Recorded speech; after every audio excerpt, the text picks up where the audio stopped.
It's Friday, September 3rd, 2021, as we head into this big Labor Day weekend coming on up. I know a lot of you have maybe already headed to the hills, or you're going to be doing that later today. Well, the Labor Day weekend is looking great.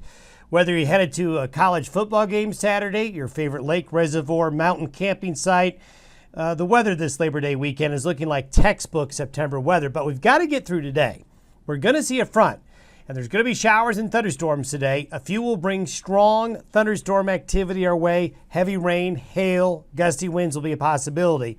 But Labor Day weekend, the frontal system will bring dry, stable air in behind it. So Saturday through Monday looks great just about everywhere. Quiet weather through most of next week. We call it severe clear. Really classic September weather. This time of year, you can have 5, 6, 7 days where it's just really nice, and that's exactly what's coming with next week's weather. Now, do expect a mid-September weather pattern change. We've hinted at this during the week. We still see that potential of a mid-month change to colder, unsettled weather.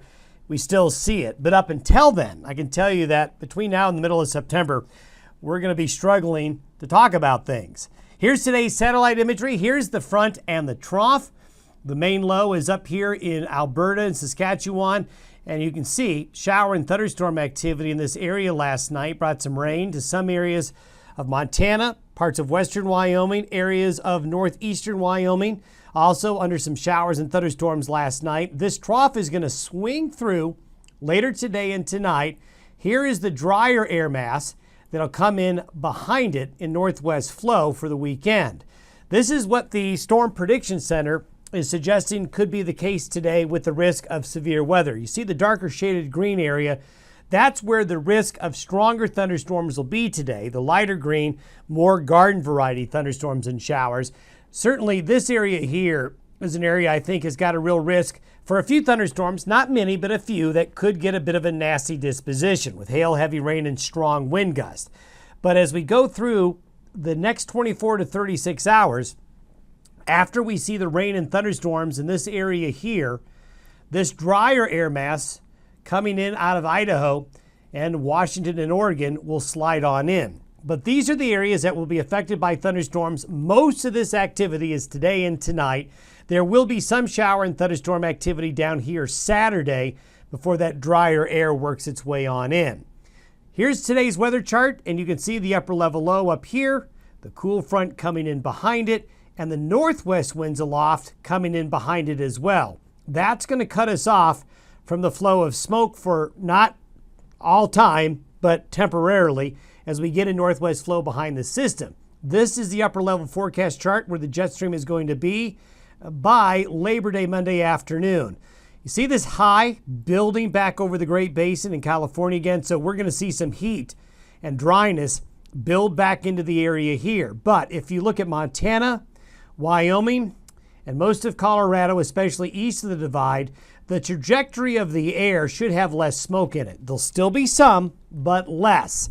Where we see the smoke hanging around this weekend and into Labor Day Monday is going to be here where it's going to get trapped underneath the high. This little low right here, it's not much of a system, but we're hoping early next week it'll kind of punch into Northern California and Southern Oregon, maybe producing some showers and higher humidity air.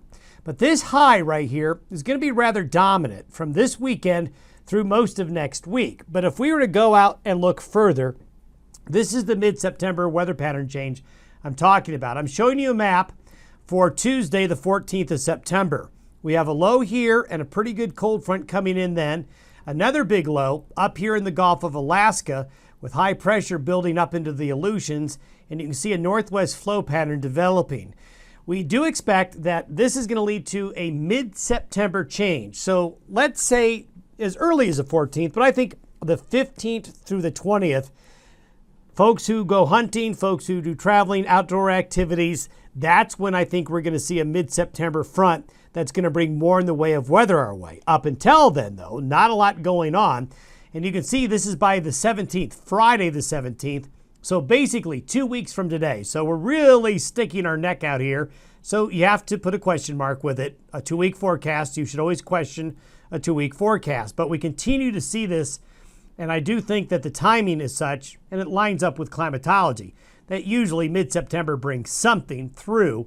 And if you were to look at the forecasted temperature anomaly for the 17th of September, based on this 2-week model, there it is. That is a significant shot of cold. Look at Canada, all the way back up to Alaska, central and northern areas of the United States.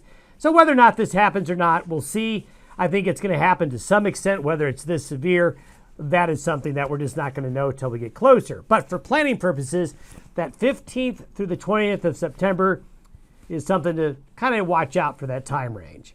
Have yourself a great weekend, everybody. Your next podcast update will be Tuesday, the day after Labor Day. Have a great weekend. Enjoy the nice weather this Labor Day weekend.